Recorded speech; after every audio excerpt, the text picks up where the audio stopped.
So you'll have to pardon me if there's kind of some windy noise in the background. I'm holding the camera kind of close to my face so that hopefully we still get a fairly decent sound anyway. But this is just one of those up close and real kind of videos. I'm just making it for myself as of right now. I don't know if I'm going to post this or if it's going to end up being like way too personal. Considering I've got some Jim Beam and Diet Dr. Pepper to try to get me through it, I think I'll be all right. But when my dad was on hospice with stage 4 cancer, a couple years back, well, before he was on hospice, of course, he had gone in. They were going to do surgery. But I guess it had already progressed to a point where they wouldn't be able to remove it. It would be too dangerous. Like he'd lose his eye, could very well die on the table. And so it's just basically they didn't do it. They woke him back up because you would obviously want the patient's consent for something like that. And he opted to just go home and just kind of face it at home. And when we just kind of got the news that he was not going to make it, was just probably not going to be very long. In the hotel room, not the hotel room, the hospital room, I went in and he had a trach in. He couldn't talk. He just had to scribble on a pad or whatever. But basically his last words to me, or his kind of last scribbles on a piece of paper to me was, basically, I love you and take care of yourself. When something's written, there's so many different ways that you could emphasize different words, even in a short phrase like that. Is that just like, oh, take care of yourself? Or is that like take care of yourself? In other words, be self-responsible so that other people are not having to take care of you? Is that take care of yourself in the sense like, help other people, do the best you can for the world, but make sure that your needs are taken care of first. Otherwise, you're not going to be good for anything else.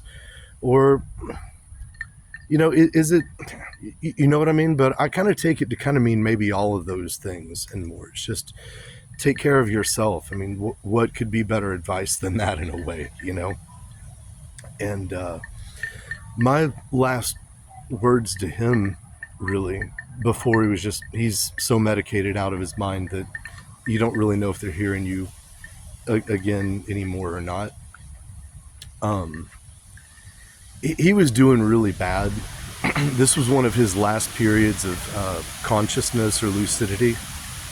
And of course he can't talk, right? But it's like, he's clearly alert and oriented. And I could tell he was scared, he was stressing out, because he knew he's like right at the door. And I told my mom to leave the room for a minute, and I don't remember word for word, but basically it's just I'm talking to him as a son to a father, but also just as a man to a man.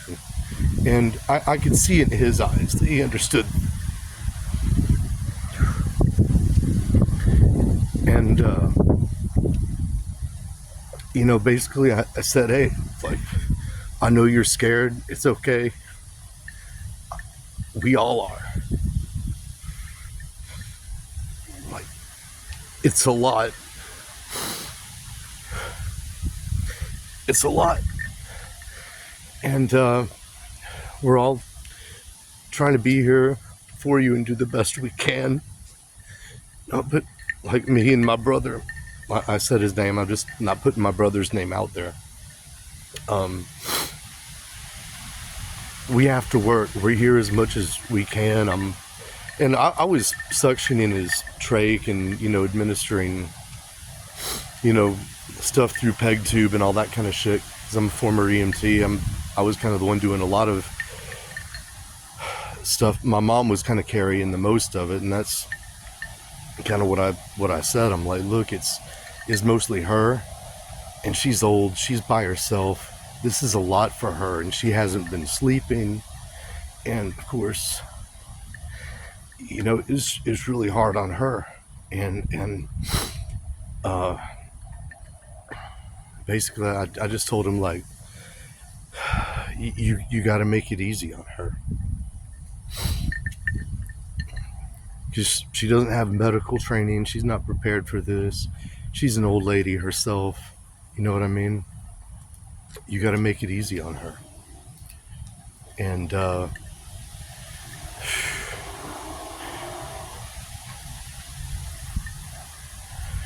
there's loops that just pass between people sometimes, and I know that he knew exactly what I meant by that, because it's like a person can bear just about anything if they have a strong enough why.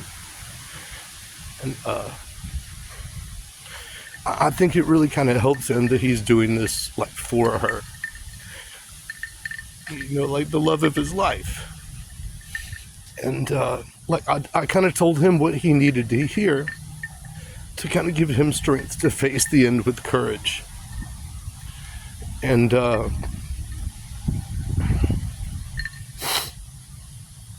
I guess, for anyone listening to this is looking for some kind of takeaway there, I mean, if you can kind of feel the heart of that, final word or whatever, it's basically find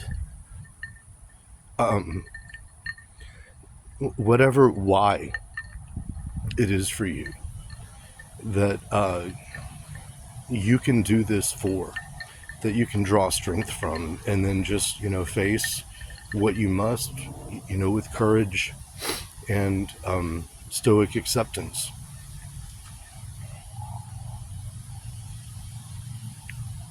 I'm just going to end it there.